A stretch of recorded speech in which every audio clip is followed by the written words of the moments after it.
Bismillahirrahmanirrahim. Assalamualaikum warahmatullahi wabarakatuh. Waalaikumsalam. Alhamdulillahilladzi hadana li hada wa ma kunna linahtadiya laula an hadana. Wassalatu wassalamu ala Rasulillah Sayyidina wa habibina wa syafiina qurtabina wa maulana muqaddimni bin abdillah wa ala alihi wa sahbihi wa mawala wa la haula wa la quwwata illa billah.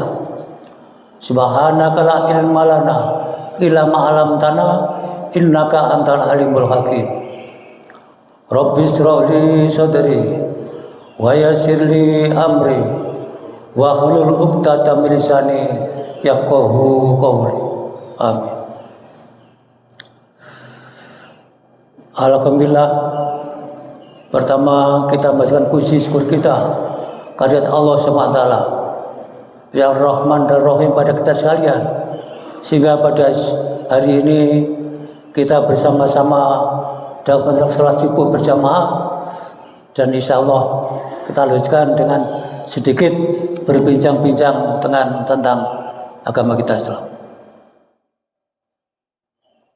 Mudah-mudahan salam dan selamat dilimpahkan pada junjungan kita Nabi besar Muhammad SAW beserta keluarganya, para sahabatnya, semua umatnya, insya Allah kita semua yang hadir pada hari ini. Amin ya rabbal alamin. Yang terhormat Bapak Ketua DKM beserta jajaran pengurusnya, yang terhormat para Bapak Haji Hajah yang berbahagia, yang terhormat para Ustadz Ustazah yang kami muliakan, banyak terhormat Bapak Ibu hadirin hadirat jamaah sekalian majelis subuh yang berbahagia. Belakangan ini kita bersama-sama telah mengetahui dan mendengar bahwa telah banyak saudara muslim kita di lingkungan kita sendiri ini telah banyak dipanggil Allah Subhanahu wa Ta'ala. Bahkan saya juga belum lama dari Jonggol, di sana sudah dekat saya di Jonggol juga baru saja dipanggil Allah Subhanahu wa Ta'ala. Padahal saya sempat ngomong beberapa hari, kelihatannya secara dilihat fisik lahiriahnya sehat, namun beberapa 2-3 hari beliau juga meninggal. Ini menunjukkan bahwa hal maut itu adalah rahasia Allah, hanya kekuasaan Allah. Itu untuk berlaku siapa saja. Ada yang muda sudah dipanggil, yang tua kadang-kadang belum dipanggil.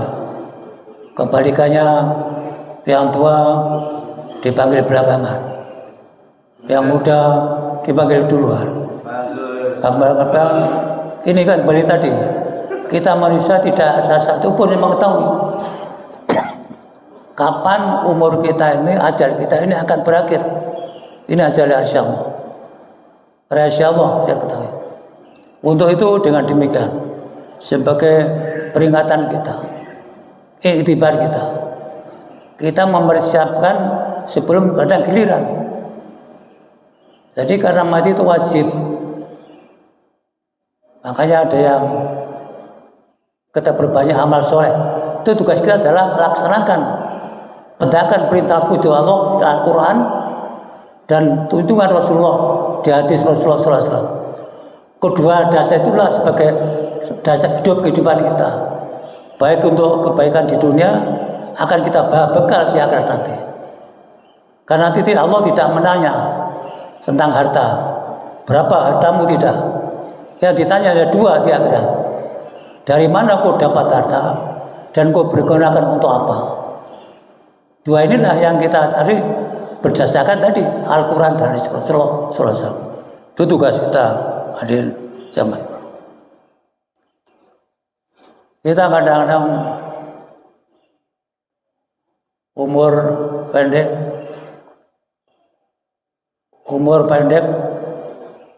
tapi masih banyak kekurangan kita. Bahkan misal timbang amalnya masih berat keburukannya, tinggal kebaikannya. Umur panjang juga banyak keburukannya daripada kebaikannya. Lebih berat lagi kalau kita kembali membawakan itu. Kemudian yang ketiga, kita umur pendek tapi banyak kebaikannya, timbang kebaikan lebih banyak dari keburukannya. Dan yang keempat, umur panjang banyak juga kebaikannya timbang keburukannya. Kita pilih mana yang empat tadi. Maka kita boleh doa umur panjang dengan memperbanyak kebaikan. Mungkin kalau kita masih sedikit belum sempat banyak berbuat baik. Karena nanti kita ada timbangan amal, mizan, kanan kebaikan, kiri kebaikan. Banyak kebaikannya, disilakan menemui malaikat Ridwan. Ini Pak Ridwan.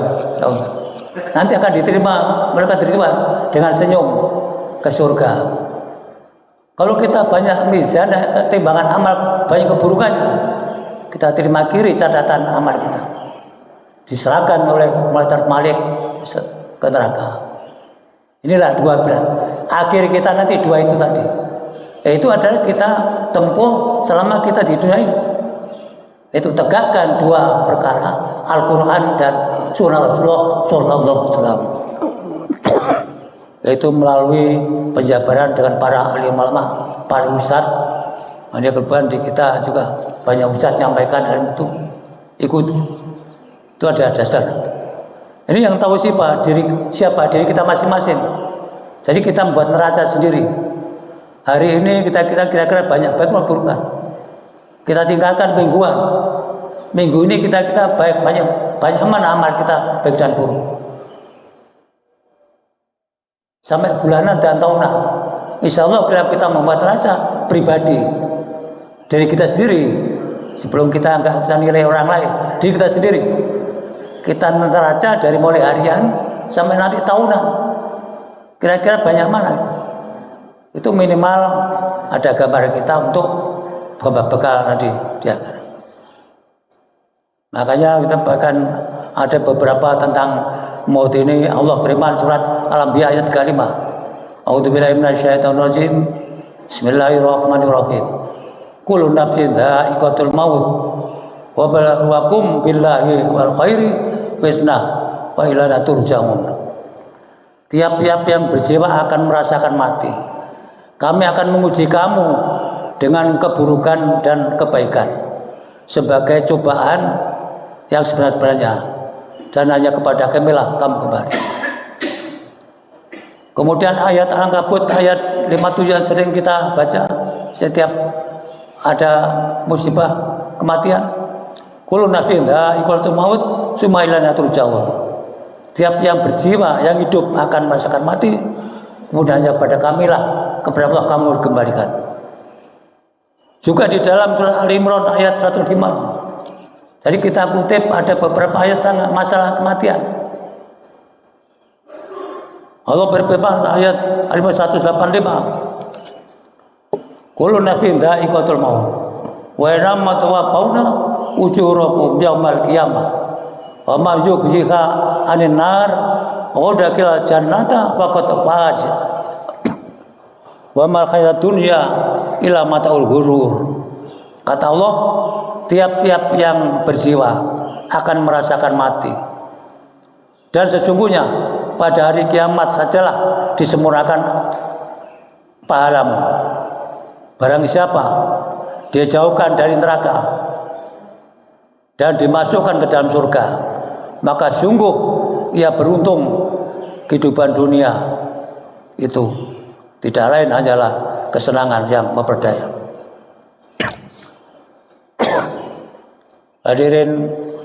Hadirat jamaah salat subuh yang dimuliakan Allah.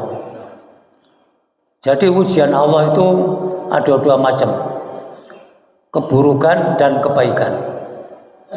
Keburukan diantaranya adalah musibah kematian, kekurangan harta, kemiskinan, sakit, sampai meninggal. Itu di antara cobaan Allah yang berupa musibah. Kemudian ujian yang kedua adalah kebaikan, kesenangan, banyak harta, kaya, sehat walafiat. Itu juga ujian. Tinggal bagaimana kita menerapkan daripada kedua ujian tadi. Kalau kita mendapat ujian musibah, maka Allah katakan di surat Al-Baqarah 55 akhir ayat wa basyiri sabirin, berikan berita gembira pada orang-orang sabar. Orang sabar itu bagaimana? Ayat 156 Al-Baqarah. Alladzina idza asabat musibah qalu inna lillahi wa inna ilaihi raji'un. Yaitu orang-orang atau mereka apabila ditimpa musibah, termasuk musibah kematian, mereka mengucapkan inna lillahi wa inna ilaihi raji'un. Untuk itu mari kita kembali mengucapkan saudara kita yang telah dipanggil Allah peduli, kita sekali lagi mengucapkan inna lillahi wa inna ilaihi raji'un. Sesungguhnya kita berasal dari Allah dan kita semua akan dikembalikan pada Allah Subhanahu wa taala. Kemudian tahap yang kedua yaitu tentang ziarah kubur. Kata ziarah menurut arti bahasanya adalah menengok. Jadi ziarah kubur artinya menengok, mengunjungi kubur. Ziarah ke makam wali artinya menengok makam wali. Ziarah kubur menurut syariat agama kita Islam adalah merupakan amal soleh. Hukumnya sunnah saja. Hal ini Nabi kita Muhammad SAW juga pernah ziarah ke makam para syuhada Uhud dan ke makam ahli Baqi.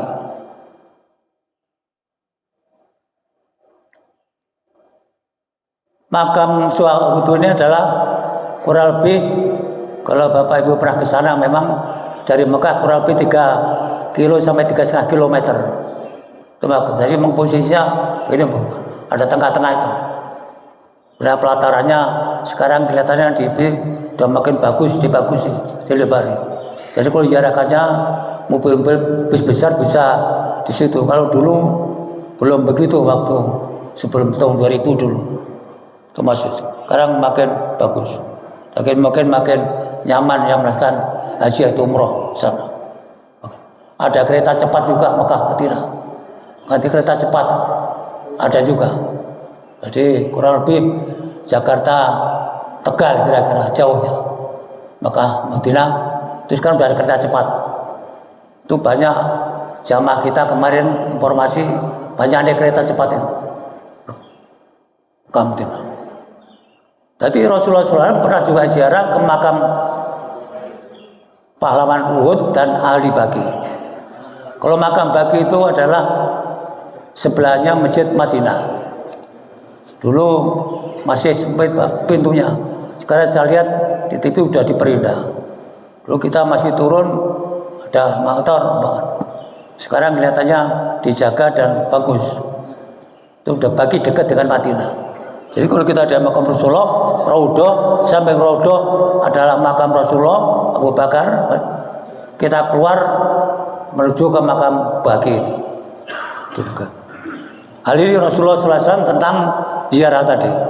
Rasulullah SAW bersabda, "Kana alaihi salatu wassalamu tajuru kuburo wa syuhada Uhud wa kuburo ahli kubur Baqi wa yusallimu alaihim wa yataqulahum wa yaqul assalamu alaikum ahlil diyari minal mu'mina wal muslimat wa inna insyaallah bikum lahiquna nasallallahu lana wa lakumul afiyah." Kata Nabi tentang ziarah ini, ada Rasulullah SAW berziarah ke makam pahlawan Uhud dan makam ahli Baqi. Rasulullah memberi salam dan mendoakan kepada ahli kubur Baqi dan Uhud tadi. Kata ya Rasulullah doanya waktu berziarah, Semoga kesejahteraan tetap bagimu, wahai ahli kubur, dari orang-orang mukmin dan orang-orang muslim Islam.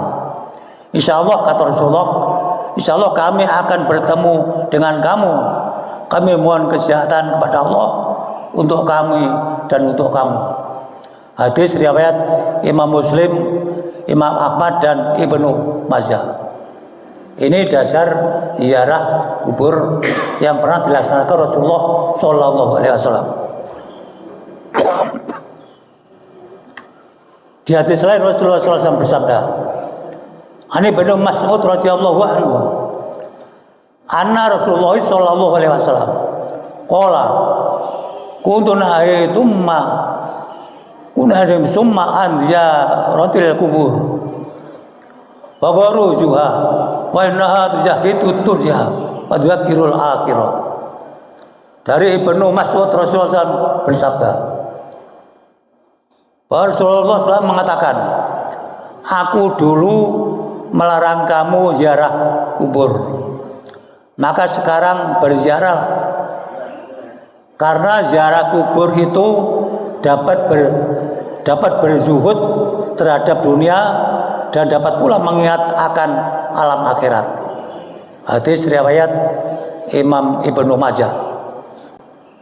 Di hadis ini ada kata-kata Rasulullah, karena ziarah kubur itu dapat berzuhud. Zuhud di sini dapat diartikan adalah meninggalkan terhadap dunia. Meninggalkan terhadap dunia. Maksudnya tidak berlebihan hanya urusan dunia semata, kemudian melupakan akhirat. Tetapi zuhud adalah tidak meninggalkan dunia, ada tidak berlebihan terhadap urusan dunia saja, tetapi juga banyak mengingat Allah. Ini kembali, zuhud ini adalah kita adalah memperkokoh, meningkatkan hablillah, hablilnas. Dua-duanya itu seimbang. Hablillah vertikal antara hidup manusia, umat beriman kepada Allah. Itu ya bersifat ritual. Contohnya kita sholat, puasa, zakat, langsung buat dengan Allah. Hablillah. Itu yang kita nilai kembali tadi. Kita evaluasi diri kita sendiri. Apakah kita hubungan pada Allah, hablillah itu udah baik, udah tertib. Contohnya sholat saja. Apa kita kalau ada waktu sudah banyak berjamaah daripada mungkin sendiri kalau kita tidak berhalangan atau sedang di rumah, atau kita masih di rumah tidak ada halangan tapi tidak berjamaah padahal mungkin masjid beberapa langkah. Itu diantaranya untuk memperkokoh hablillah yang bersifat vertikal. Itu kita berbanyak. Apakah selain puasa kita tadi, kalau kita berpuasa wajib Ramadan, apakah siangnya kita bisa menahan yang dapat membatalkan puasa, baik perkataan, perbuatan maupun sangkaan-sangkaan. Kalau masih ada, kita hilangkan itu. Duga-dugaan jangan ada. Kita jangan bersangka husnudon, bersangka baik siapa saja. Jadi kita belum tahu, tidak ada ikut-ikut husnudon. Kadang-kadang kita ikut-ikutan. Kalau yang mayoritas banyak condong yang tadi pada itu hanya dugaan, kita ikut-ikut, jangan. Walaupun kita sendiri kalau itu benar, tegakkan. Kalau itu banyak tapi salah, hanya karena komunitas saja, jangan diikuti. Itu diantara kita membaiki hubungan kita kepada Allah. Kemudian hablillah. Kalau hablillah kita baik ibadah pertulannya, sholatnya, tepat waktu, puasanya, zakatnya, bahkan sodakohnya, zakat malnya. Kalau kita belum mampu zakat malnya, sodakohnya, sodako tidak pakai asal berapa saja. Tapi kalau zakat mal ada nasabnya, ada takarannya, ada hitungan. Maka belum jelas apakah kita sama sesama baik, tetangga kita baik rukun, saling tolong menolong, yang perlu bantuan kita tolong kalau kita mampu, tidak dengan mungkin materi, dengan non materi atau apa yang kita mampu yang dibutuhkan. Di antara hablum nanas. Jadi kalau salah satu hablum nanas baik, ini baik juga akan pincang. Nanti akan untuk mengurangi di akhirat timbangan baik dikurangi tadi. Gara-gara hablum nanas kurang baik, banyak yang kekurangan, bahkan mungkin mbak dosa akan dikurangi hablum nanas tadi untuk mengurangi tadi. Bahkan kalau sampai habis kebaikan kita, amal baik kita, ternyata banyak keburukan, itu kita akan rugi tekor. Kalau udah tekor, yang sering kita guncingkan, kita hibahkan, itu akan dilimpahkan ke kita. Karena kita udah kehabisan kebaikan untuk nomboi tadi. Ini hati-hati di situ. Jadi kalau kita bawa ke akhirat nanti, untuk memberikan timbangan mizan tadi, amal adalah dua tadi.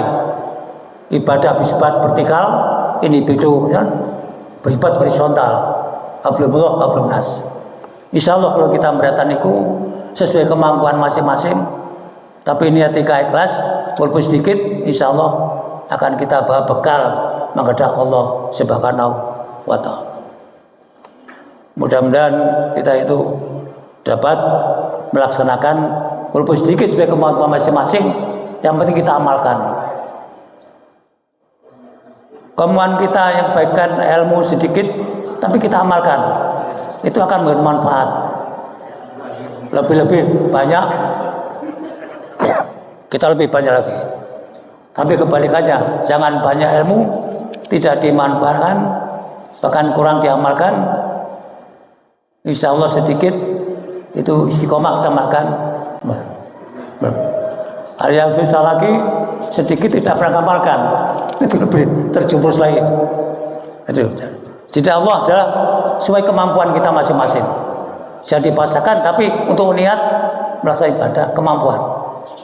Kalau itu yang akan kita bawa bekal tadi, hasil hubungan Allah, hubungan nanas. Tidak boleh salah satu yang kita abaikan. Insya Allah kalau kita dari sana dengan kita nilai pribadi kita masing-masing, kita tadi adalah kita rekam diri kita masing, kekurangan kelebihan kita, itu akan sebagai ukuran kita tiap tahun. Saya pernah berbuat apa salah, pernah nyinggung siapa, pernah mengatakan siapa, kita bandingkan apa kita pernah berbaik, apa yang kita berbuat baik. Coba kita kalkulasi sendiri. Jadi kalau kita lebih baik akan hitung-hitung kekurangan kita ketimbang hitung-hitung kekurangan orang lain. Kata Nabi pernah mengatakan, sebetulnya apa kutunjukkan pada orang lain kekurangan itu adalah ada pada dirimu. Jadi kita baik introspeksi diri sendiri sebelum kita mendengar. Bapak-bapak hadirin sekalian,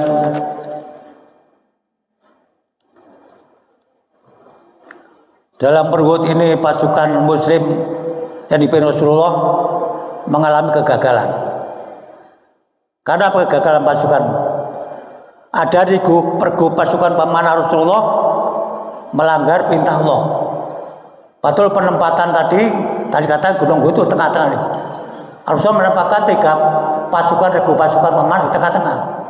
Pasukan kafir dari Quraisy Mekah tidak tahu, dipanai dia kocar kacir, meninggalkan barang perbekalan di pelataran bawah perbekalan Gunung Uhud tadi. Kemudian 3 pasukan tadi kenapa kegagalan? Padahal Allah mesan jangan meninggalkan ini sebelum ada perintahku lebih lanjut. Mereka melanggar rumah sehingga dia berebut 3 pemanah tadi turun mengambil perbekalan yang ditinggal orang kafir Quraisy tadi. Karena dia kocar kacir udah kan. Padahal pasukan muslim cuma 700, pasukan kafir adalah 3000. Kocar kacir ditinggalkan semua bekal. Mereka berebutan turun, lupa dia pesan Rasulullah. Rebutan adalah diketahui oleh pasukan kafir, sehingga tempat strategis diambil alih oleh pasukan kafir. Disitulah tempat yang strategis diduduki pasukan kafir, sehingga pasukan Islam adalah meninggal 70 orang, termasuk paman Rasulullah sendiri. Karena apa? Pelanggaran pasukan muslim atas perintah Allah. Kedua, karena ada timbul rasa ini ingin mendapat barang rampasan sebanyak-banyak, ada rasa serakah. Nah, itu sifat manusia, ingin banyak-banyakan, nggak sabar. Inilah timbul kekalahan.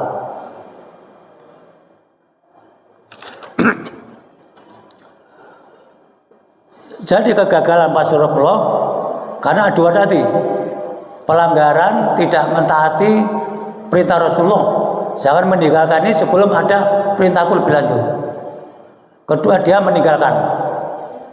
Kedua, karena ada rasa ingin memiliki barang rampasan perang tadi ini, ingin banyak, dapat banyak, rebutan, kira-kira gitu. Nah, itu dua tadilah menyebabkan pasukan muslim mengalami kekalahan dalam perang Uhud ini. Ada kekalahan ini Rasulullah SAW berjanji. Rasulullah berjanji suatu saat akan melawan mereka kembali bila Allah meridhoi. Maka waktu Rasulullah ingin membalas pasukan kafir Quraisy atas kegagalan pasukan muslim yang terbunuh 70 orang, termasuk paman Rasulullah akan niat ingin kembali akan menyerang pasukan kafir. Kalau Allah meridhoi, kata Nabi. Setelah itu maka turunlah firman Allah pada Rasulullah SAW, yaitu surat An-Nahl ayat 126. A'udzubillahi minasyaitonir rajim. Wa inna aqabtum wa aqibu bimisli ma'u kibtum bi. Wa in sabartum la huwa khairul sabirin. Kata Allah, dan jika kalian melakukan pembalasan, maka balas dengan cara bagaimana yang telah mereka lakukan kepada kalian. Akan tetapi jika kalian bersabar, sesungguhnya itulah lebih baik daripada bagi orang-orang sabar. Bapak Ibu sekalian, Rasulullah adalah ingin membalas kepada pasukan kafir karena pasukan muslim terbunuh 70. Kekalahan tadi melanggar. Tetapi bila Allah meridhoi, kata Nabi, ternyata firman Allah turun pada Rasul, silakan Muhammad, kamu membalas seperti apa dilakukan mereka kepada kalian. Tetapi kata Allah, kalian lebih baik bila kamu sabar. Bapak sekalian, kalau kita ambil kesimpulan tentang kesabaran, kalau kita misalnya didolimi orang, kita jangan membalas mendolimi. Misalnya ketemu dia sengaja diam karena dolim nggak mau, kita sapa, walaupun dia kan kita sapa dengan senyum. Ketemu lagi dia masih, kan ketemu di jalan kebetulan ketemu lagi, dia masih rupanya diam. Padahal dia tidak sangkaan dolim, tetap kita senyum, kita sama. Insya Allah kalau sampai kita kebaikan, dia lama-lama dia akan datang. Dia sadar, dia datang minta maaf. Ini pernah terjadi, ini kenyataan. Jadi ada suatu teman memang pernah bilang sudah lama tidak ngomong. Tapi kita kasih saran, kamu sabar saja, senyum, tegur aja, walaupun tidak jawab, tegur sapa yang baik. Suatu ketika beberapa bulan berikutnya datang ke rumah minta maaf. Itu contoh Rasulullah. Kita bukan berarti nyontoh masa aku diperangi kita diam, tapi tadi dalam kehidupan sehari-hari. Kalau kita menemukan sabar, tambah insya Allah orang yang hanya menyangka kita tidak baik, dia lama-lama dia akan sabar. Dari contoh Rasulullah SAW. Itu diantara hikmah yang kita ambil daripada hidup-hidupan Rasulullah SAW, yang mungkin bisa kita terapkan sehari-hari. Itu membutuhkan tadi kesabaran tadi. Jangan dibalas dengan dendam. Ini contoh lagi yang sudah sering dibawakan oleh para ustadz. Suatu ketika Rasulullah SAW akan ke masjid, di perapatan jalan yang ketemu orang yang biasa melempari batu Rasulullah. Setiap dakwah dilempari batu. Boro-boro mengikuti, malah melempari batu sampai Rasul berdarah-darah. Suatu ketika Rasulullah SAW lewat, ketemu tadi dilempari batu sampai berdarah. Suatu ketika lewat lagi Rasulullah ke masjid, tidak ada tadi yang biasa gerombolan pemuda yang melempari Rasulullah, berubah masih kafir. Ada informasi katanya sakit. Kenapa? Biasa siapa? Biasa melempari batu saya, kata Rasul. Dijawab, sakit saya Muhammad. Dia sakit. Di mana rumahnya? Di sana. Rasulullah bilang Siti Aisyah, hari ini supaya masa dilebihi akan dibawa nengok tadi itu yang biasa melempari. Saya ketok-ketok, datang kaget. Loh, kok kamu Muhammad datang? Sedangkan temanku aja yang biasa melempari kamu tidak pernah nengok. Kok kamu datang? Rasulullah malah memberikan makanan. Sejak itu rombongan pemuda tadi menyatakan merangkul Nabi Muhammad, menyatakan dirinya masuk barisan Islam. Ini contoh-contoh kesabaran dakwah Rasulullah itu dengan jalan adalah pengampunan. Jadi yang diterapkan dari Rasulullah SAW adalah doa, ajaan doa, tidak mempan dengan doa. Kemudian kedua, perang dibalas dengan peperangan. Ketiga, peperangan dibalas dengan ada teladan. Ini waktu Rasulullah dari Madinah Mekah kembali Mekah menang, itu adalah begitu dia Rasulullah SAW pada orang kafir Quraisy. Akhirnya berduyun-duyun banyak yang masuk barisan Islam. Ini adalah contoh dari Rasulullah SAW dalam berdakwah. Bapak Ibu sekalian,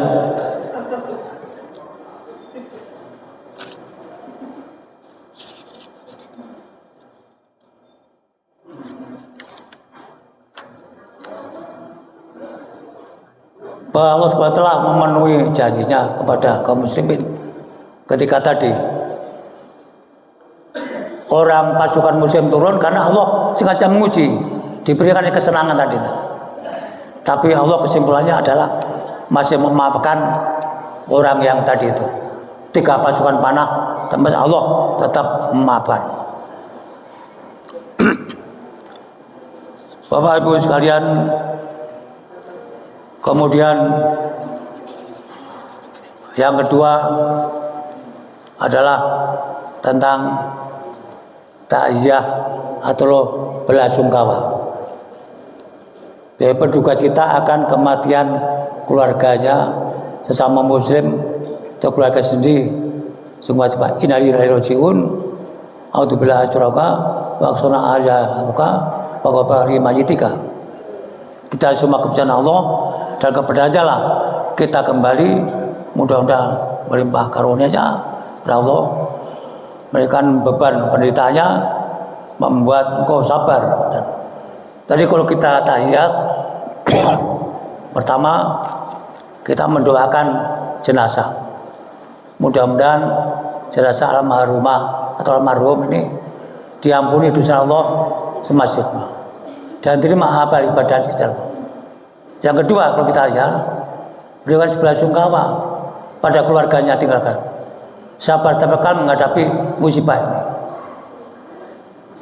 Ya barangkali kita punya segi kelebihan, kita biasanya rame-rame sedikit memberikan sedekah. Itulah diantaranya tahiyah, mohon ampun, doa pada jenazah, memberikan belasungkawa pada yang berduka. Kalau kita punya rezeki, kita sedikit bantu meringankan. Jadi kalau ziarah, kalau ke takziah, jangan mungkin bicara-bicara yang lain-lain, apalagi sampai tertawa-tawa, jangan. Itu diantara tuntutan bertakziah. Ziarah kubur ini adalah mengingat akan alam akhirat. Kita pun alam akhirat, manusia telah mati akan dibangkitkan kembali.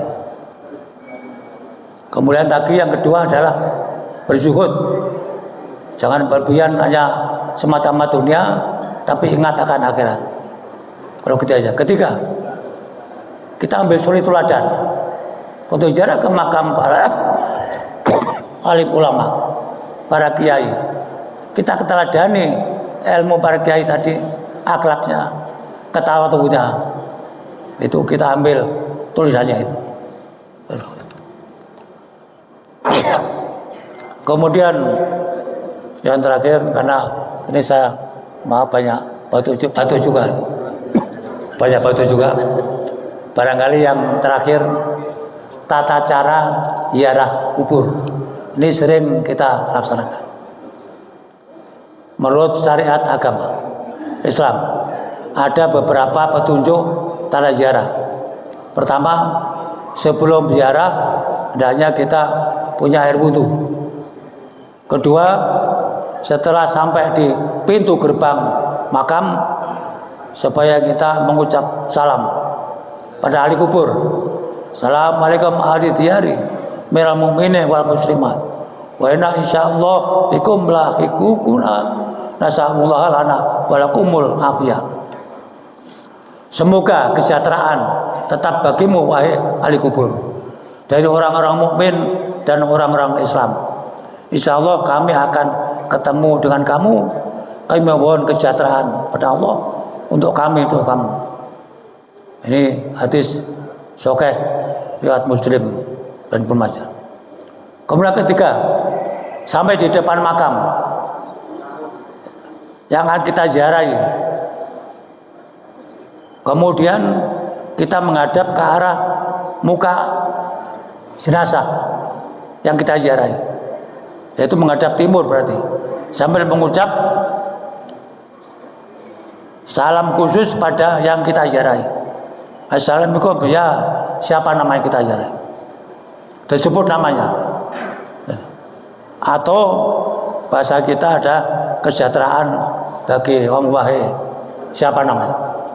Kemudian yang keempat, baca ayat Al-Quran, biasa Yasin, tahlil, tahmid dan sebagainya. Kalau ada waktu, ada tempat, baca Al-Quran, biasa Yasin, tahlil, tahmid. Kemudian berikutnya, selesai itu kita alihkan menghadap ke arah kiblat, yaitu berdoa, karena berdoanya disunahkan ke arah kiblat. Kita balik ke barat, doa. Untuk peringatan, berdoa yang dimaksud bukan kita minta kepada orang yang telah meninggal sedang kita ziarahi, bukan minta kepada kuburan, tetapi kita memohon pada Allah untuk mendoakan jenazah atau ahli kubur yang kita ziarahi agar diampuni segala dosanya semasa hidupnya dan ditempatkan sebaik-baiknya di sisi Allah SWT. Kemudian dalam berziarah itu hendaknya dilakukan dengan penuh hormat dan khidmat serta khusyuk, tenang. Jangan banyak bicara-bicara yang lain atau keras. Kemudian hendaknya dalam hati ada ingatan bahwa aku pun pasti akan mengalami kematian seperti ini pula. Setelah berziarah hendaknya lebih memperbanyak amal soleh, meningkatkan ibadah kepada Allah SWT. Jangan duduk di nisan, di kuburan, dan jangan melintasi atau menginjak kuburan lewat sela-selanya itu. Jangan. Hal ini termasuk perbuatan idah, yaitu yang menyakitkan terhadap kubur. Sebagian ahli Rasulullah bersabda, an amir nabiyin azam al-Nasori qala Rasulullah sallallahu alaihi wasallam wa mutaqiu ala qabr wa qala atu disa kibal qabr. Kata Nabi, berkata Amin bin Hazm, Rasulullah SAW telah melihat aku sedang bersandar pada kubur.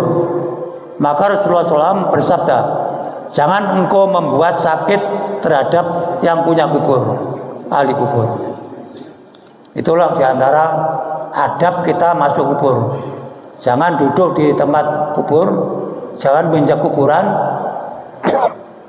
doa pada pun. Dan sebagai teladan yang kita di hati mungkin para wali ulama, mudah-mudahan kita mendapat ilmu yang kita ziarah nanti. Sorry teladan. Hadirin jamaah sholat subuh yang berbahagia. Itulah ziarah kubur, kuburnya sunnah. Kenapa dulu melarang? Karena dulu Nabi melarang, umat Islam masih lemah imannya. Dikhawatirkan tadi yang diminta malah yang dikubur. Bahkan zaman jahiliyah sudah Islam tapi masih condong tradisi lama. Dia menggambarkan yang dikubur tadi dia diciptakan jadi patung yang disembah dari yang diziarahi. Karena masih tradisi ziarah. Maka Rasulullah melarang. Setelah kuat imannya, Islamnya, Rasulullah membolehkan ziarah kubur. Karena sudah tahu bahwa doanya pada Allah, bukan pada yang dikubur. Bapak Ibu sekalian, mungkin itu yang enggak tergesa-gesa kita sampaikan. Mohon sedikit ini ada manfaatnya, ada dimengerti. Kurang lebihnya barangkali mohon maaf. Salam. Wassalamualaikum warahmatullahi wabarakatuh. Masjidil Rahman dekat rumahku. Suara adzan panggil sholat 5 waktu. Jangan sia-siakan sholat berjamaah di situ selagi hayat masih dikandung badanku. Sekali lagi, wassalamualaikum warahmatullahi wabarakatuh.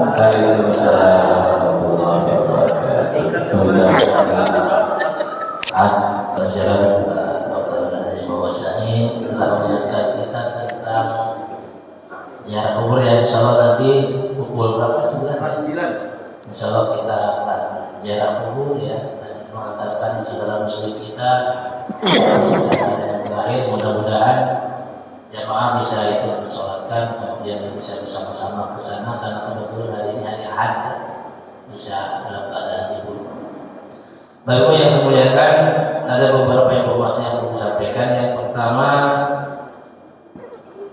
pada tanggal 17 Juli, ini tanggal 4 kalau salah ya. Nanti itu 5 ya, 12 hari lagi dari tanggal 17 itu hari Jumat akan ada pemeriksaan mata gratis dari SMEK. SMEK itu Sabang Merauke Air Center. Ada di dekat jalan Simpangan Depok ya. Jadi beliau akan ke sini ke jamaah Masjidil Rahman pada sholat Jumat. Nah, ibu-ibu berarti datangnya nanti setelah bulan ke sini. Saya lihat alat-alatnya cukup canggih Bapak Ibu karena menggunakan komputer. Jadi nanti apakah mata kita sehat atau seperti apa, perlu pakai kacamata apa atau diobati apa, apakah terang atau tidak, gitu ya, akan terlihat. Nah, jadi Bapak Ibu undangan silakan tanggal 17 pada sholat Jumat. Nanti bapak-bapak yang sholat Jumat jangan pulang dulu, gitu deh. Terus termasuk anak-anak, Bapak Ibu silakan, anak-anak, bapak-bapak, ibu-ibu silakan ikut. Ngomong gratis Bapak Ibu ya, nggak ada upahnya, dan nggak ada hubungannya dengan promosi kacamata kan? Ini tanggung jawab moral rumah sakit itu, rumah sakit mata yang bagus di Depok ya SMEK itu Bapak Ibu ya. Nah itu yang pertama Bapak Ibu, jangan lupa tanggal 17 Juli pada sholat Jumat ada pemeriksaan mata secara saya sekarang dalam pengobatan Bapak Ibu ini sudah beberapa minggu ya. Yang kedua Bapak Ibu, nah dalam rangka kita juga beribadah pada Allah dan untuk mensiarkan pada bulan Zulhijjah yang akan datang tahun 1448 ya Bapak Ibu, kami juga masjid sudah menyiapkan juga format TSP ya, tabungan sunnah kurban. Nah Pak Jakaria dan kawan-kawan sudah membuat formulanya dan sudah membuat buku tabungannya. Silakan Bapak Ibu yang ingin bersama-sama berniat kurban di tahun yang akan datang, nyicil aja biar ringan gitu ya. Insya Allah kisaran harganya masih sama lah, kurang lebih 3.700.000 per orang. Nanti kumpulkan, alhamdulillah beberapa sudah mulai nabung seperti itu ya. Udah sini kan? Enggak sih. Ini silakan di sini aja. Namanya Bapak Ibu di Angsana 2 ya. Dan ada Budat dan pengurus yang lain ya. Nanti akan diberi buku tabungan oleh Pak Jakari. Kemudian kalau transfer juga ada ya, nomor rekeningnya di situ. Informasi yang ketiga Bapak Ibu, alhamdulillah informasi tentang waktu sholat ya, sudah ada di sini. Hanya kelihatannya nggak seimbang Bapak ya. Jadi inginnya ada sebelah kiri ada, sebelah kanan ada. Ini bukan hanya pengingat waktu sholat saja, informasi tentang apa juga ada di sini. Misalnya masjid punya uang berapa ada di situ. Kemudian Piala Dunia nggak ada. Piala Dunia. Nah jadi masih kurang satu Bapak Ibu ya, masih kurang satu. Alhamdulillah sudah ada jemaah yang memberikan infaknya, kurang lebih ada di pengurus masjid 2 jutaan ya untuk itu ya, untuk beli televisi. Nah ini kekurangannya sekitar 2,5 juta lagi kalau ingin TV yang kayak gini. Jadi terbuka bagi Bapak Ibu yang barangkali ingin berinfak bersama-sama untuk melengkapi informasi papan masjid, televisi, silakan menghubungi pengurus masjid. Itu yang ketiga. Satu lagi Bapak Ibu, kita ini bolak-balik di masjid ya, balik lagi ke masjid, hanya ada di lingkungan RW 06. Sekali-kali jalan Bapak Ibu kemana? Nah, pengurus masjid juga akan merencanakan di bulan September akan ada acara tur de Ciremai. Barangkali untuk Ciremai itu kayak apa nanti mampir ke Umur Pakuan melihat keindahan sawah yang di Umur Pakuan itu silakan kita bareng-bareng aja bareng ya, tapi nggak gratis kalau ini mah ya. Nah ini ya nampaklah dari sekarang kurang lebih biayanya per orang 450.000 itu sudah lengkap dengan penginapan, makan, kemudian keluar Pakuan, dan segala macamnya. 450.000. Mudah-mudahan ada nafsu di pikiran ya Bapak Ibu. Jadi ada 4 informasi ya. Yang pertama tentang pemeriksaan mata secara gratis, yang kedua tabungan sunnah kurban, yang ketiga pengadaan televisi ya, yang keempat jalan-jalan ke Gunung Ciremai, kemudian yang terakhir yang kelima mudah-mudahan nanti siang sekitar pukul 9 atau pukul 8 berapa? Setengah 9 bisa kita akan melaksanakan sholat jenazah di Masjid Darul Rahman. Kemudian kita mengantarkan jenazah ke tempat peristirahatan terakhir di kalau saya mungkin ya silakan yang mau ikut silakan ya cukup menyebut itu saja. Mudah-mudahan diterima. Saya ini assalamualaikum warahmatullahi wabarakatuh. Waalaikumsalam. Ada yang mau tanya? Waalaikumsalam. Maaf Pak Kiai, ada satu hal yang ingin saya tanyakan mengenai kuburan Pak Kiai. Fenomena sekarang kita sering menemukan dan mendengar dengan namanya kubur yang ditumpuk Pak Kiai. Yang ingin saya tanyakan, berapa sih maksimal satu lubang liang kubur itu untuk ditumpuk? Biasanya kan keluarga ya, untuk berapa jasad biasanya harus yang diperbolehkan dikubur? Karena kan kita lihat lubangnya juga nggak terlalu besar. Kemudian temponya itu berapa lama baru bisa ditumpuk kembali? Gitu Pak Kiai. Itu aja Pak Kiai.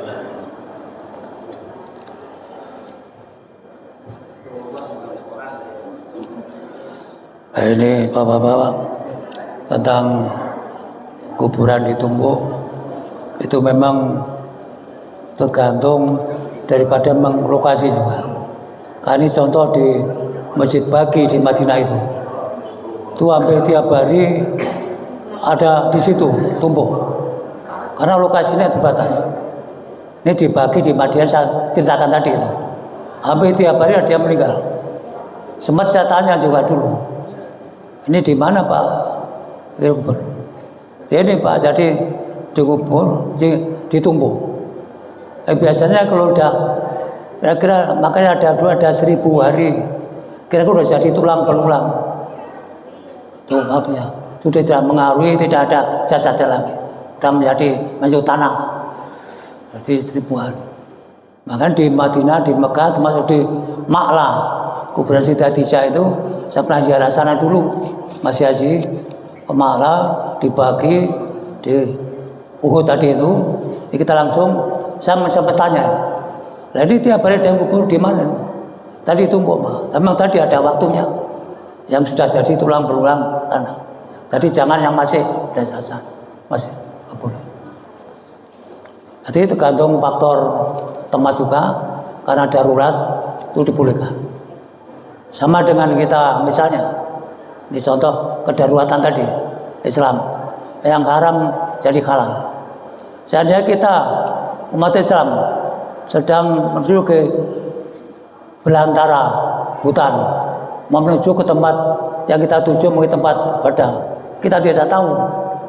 Sudah 2-3 hari masih di situ, tidak ada makanan, habis bekal kita. Ketemu babi boleh dimakan, tapi nggak boleh dibawa. Kita makan, dibakar, kita tinggal, hanya kita untuk memenuhi kebutuhan. Dari haram tidak halal, darurat. Asal tadi. Insya Allah di kita ini, tapi kelihatannya di Depok juga mulai agak, ini sudah pindah sampai ke Meloteka, sudah berbatasan Cibinong, Depok hampir. Ini sudah mulai ditumpuk. Kembali tadi Pak, kedaruratan tuh jadi barangkali itu kaitannya dengan kurang lebihnya, mohon maaf kurang lebihnya itu yang pernah kita tanya.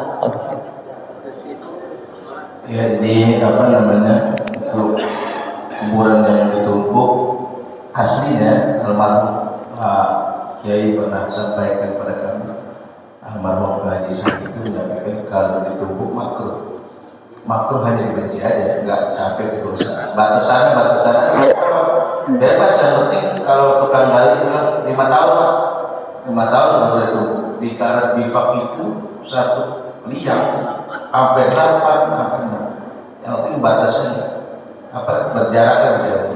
Tapi jangan pikir yang aneh-aneh. Bapak, mama ditumpuk nih 2 nih, ya gua punya adik lagi, jangan. Itu dulu tuh ya. Setelah 7, ada lagi yang mau nambahkan? 3 ibu udah kasih basic baik emosional. Nanti abis ini nih kita takziah sebentar ya. Jadi mohon ibu biar pada ngikut, karena meninggal ibu ya, kita doa dalam lama ibu ya, karena meninggal ibu. Pada Rasulullah SAW Nabi dan Qabli la la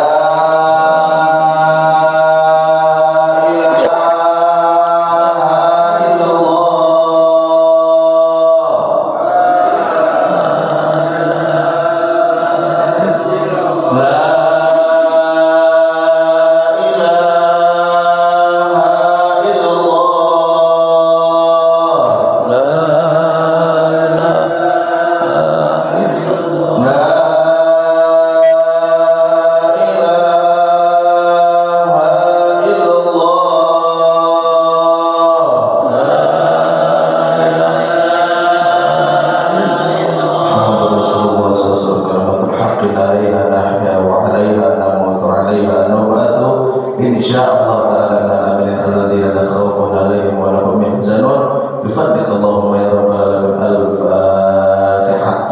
A'udzubillahi minasyaitonir rajim. Bismillahirrahmanirrahim. Alhamdulillahirabbil alamin arrahmanir rahim maliki yaumiddin. Iyyaka na'budu wa iyyaka nasta'in ihdinas siratal mustaqim siratal ladzina an'amta 'alaihim ghairil maghdubi 'alaihim waladdallin. ربنا تقبل منا انك انت السميع علينا انك انت التواب الرحيم رب اغفر وارحم وانت خير الراحمين. اللهم بارك لنا في الموت فيما بعد الموت دعواهم فيها سبحانك اللهم وتعالى فيها سلام واخر دعواهم ان الحمد لله رب العالمين. صلى الله على محمد صلى الله عليه وسلم.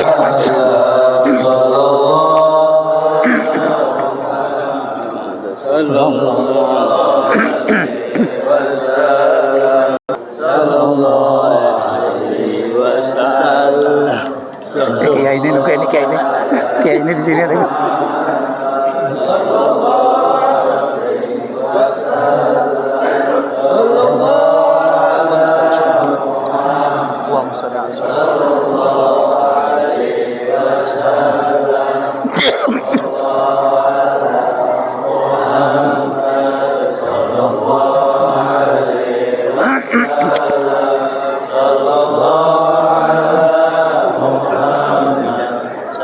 Saya nggak ikut ya, saya fotonya.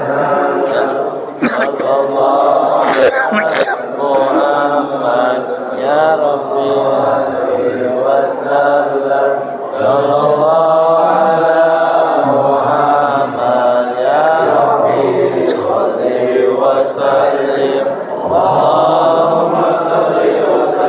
Jam berapa disolatnya? Jam berapa sholatnya? Jam 8:30. Disolatnya jam berapa? Jam 8:30. Sholatnya 8:30. 9 ya. Bapak nggak ikut ya? Iya itu. Foto. Ah, udah rapi, jenazah udah dimandiin, bungkus udah rapi. Oh udah rapi ya? Udah tinggal aja dong.